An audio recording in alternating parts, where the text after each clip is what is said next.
একটি বই 40 টাকা বিক্রি করলে 20% ক্ষতি হয়, তাহলে কত টাকা বিক্রি করলে 40% লাভ হবে?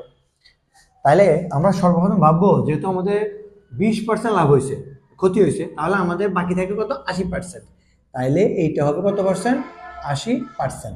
আচ্ছা, তাহলে এখানে যদি যেহেতু 40% লাভ হয়েছে, তাহলে আমরা যদি এটার সাথে 100 যোগ করি, তাহলে হবে 140%। কেমন?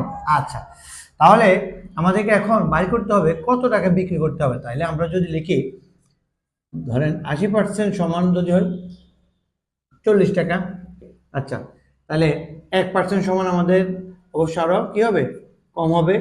আর তাহলে যদি আমরা ধরি 140%, তাহলে আরো বেশি হবে। তাহলে আমরা যদি শূন্য শূন্য কেটে দিই, তাহলে 4 4 8। আর যদি 140কে আমরা 2 দ্বারা ভাগ করি, তাহলে হবে 70 টাকা। তাহলে কত টাকা হবে? 70 টাকা। তাহলে আমরা দেখলাম 70 টাকা বিক্রি করলে 40% লাভ হবে।